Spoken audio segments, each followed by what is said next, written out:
Good morning, everyone. Today's topic is about stress and midsection weight. So if you are feeling like you're eating well and your diet is like really on track, but you're holding on to extra midsection weight, here is something that might be your missing piece.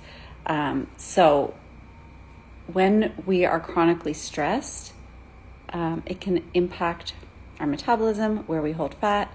And so the three things that cortisol does, which is our stress hormone, is it pushes fat storage to the midsection. It breaks down muscle tissue, which then reduces metabolism, and it can trigger cravings.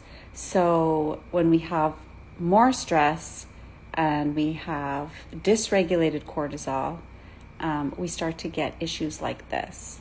So do you think this might be an issue for you? Here are 3 stages that stress develops into. So we often, when we're stressed, and let me clarify, stress in a small amount momentarily, and the cortisol comes out, and then the stressor goes away, and the cortisol comes back down. That's a natural response.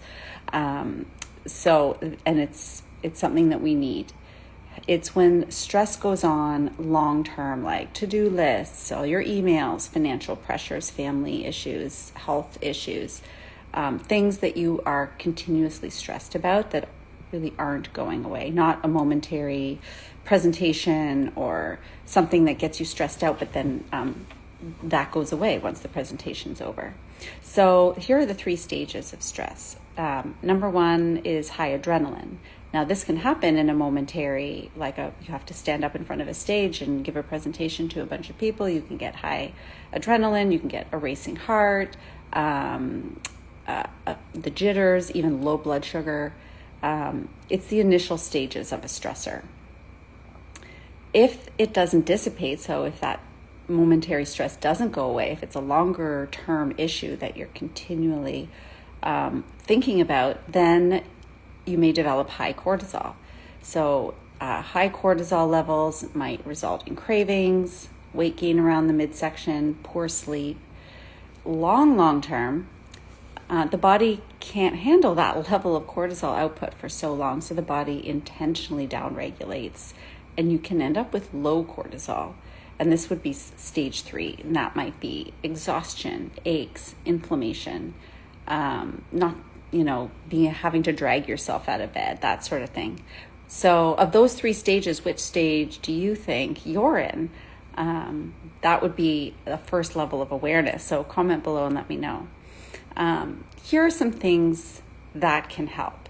Obviously, mindfulness and breathing, protein and fiber in your diet, resetting your circadian rhythm and getting light at the right times of day, morning, midday, and evening.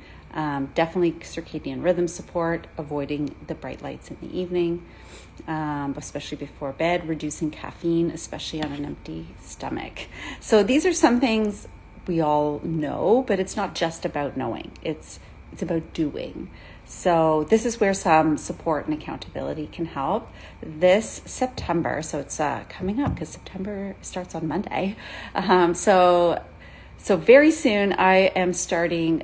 Our deadline for the Blast Belly Fat 21-day challenge, where I will support you through this, starts. The deadline to register is September 19th.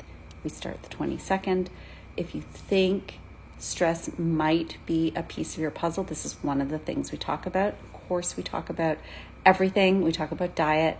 We have weekly modules for each of the 3 weeks. I have a live coaching call, Q&A, each of the weeks, recorded if you can't be there live. Meal plan for the whole 21 days. It's optional, but it's there. You can follow it, or you can follow the general guidelines that I provide in the 1-page checklist, and a supportive 24/7 group chat for everyone who's registered. Super excited about this fall's 21-day Blast Belly Fat Challenge. If you're interested and not sure where to register, comment challenge below, comment challenge, and I will send you all the info. I hope this has been helpful today, and I look forward to seeing you next time.